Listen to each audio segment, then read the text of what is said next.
తాము పండించిన పంటలకు కనీస మద్దతు ధర కల్పించాలని డిమాండ్ చేస్తూ రైతులు చేపట్టిన చలో ఢిల్లీ కార్యక్రమం ఉద్రిక్తతలకు దారితీసింది. చలో ఢిల్లీ కార్యక్రమంలో భాగంగా పంజాబ్, హర్యానా సరిహద్దుల్లోని శంభు బార్డర్ కి రైతులు భారీ సంఖ్యలో చేరుకున్నారు.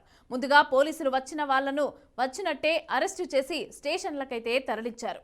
ఇక కాసేపటికే రైతుల సంఖ్య పెద్ద ఎత్తున పెరగటంతో అరెస్టులు సాధ్యం కాలేదు. వారిని చెదరగొట్టేందుకు టియర్ గ్యాస్ ప్రయోగించారు. దాంతో ఆందోళనకారులు తల దిక్కుకు పరుగులు తీశారు.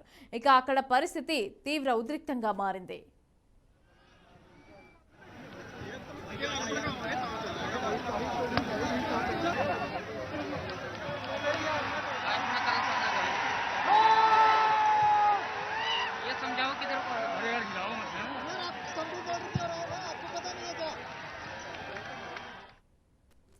పంటలకు కనీస మద్దతు ధరపైన చట్టం రూపకల్పన, అలాగే 2020 ఆందోళనల్లో పెట్టిన కేసుల కొట్టివేత సహా డిమాండ్లతో పార్లమెంటు వరకు ట్రాక్టర్ ర్యాలీ చేపట్టేందుకు రైతులు పిలుపునిచ్చారు. ఈ భారీ మార్చ్ను అన్నదాతలు ప్రారంభించారు. ఈ ఉదయం 10 గంటలకు పంజాబ్లోని ఫతేగఢ్ సాహిబ్ నుంచి వేలాది మంది రైతులు ట్రాక్టర్లతో ఢిల్లీకి బయలుదేరారు.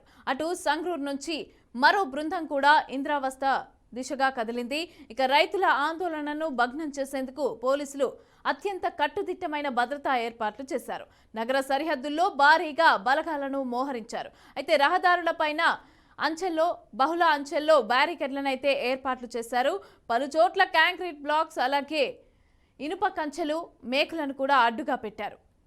ఢిల్లీ అంతటా కూడా నెల రోజుల పాటు 144 సెక్షన్ అయితే విధించారు. ముందు జాగ్రత్తగా పార్లమెంటు సమీపంలో ఉన్న సెంట్రల్ సెక్రటేరియట్ మెట్రో స్టేషన్ను కూడా మూసివేశారు. సరిహద్దుల్లో భద్రతను కట్టుదిట్టం చేయడంతో భారీగా ట్రాఫిక్ జామ్ అయింది. ఇక గజీపూర్, చిల్లా సరిహద్దుల్లోని హైవేలపైన కిలోమీటర్ల మేర వాహనాలైతే బారులు తీరాయి. ట్రాఫిక్ నెమ్మదిగా కదులుతోంది. కిలోమీటర్ దూరానికే గంటకు పైగా సమయం పడుతూ ఉండటంతో వాహనదారులు అవస్థలు పడుతున్నారు.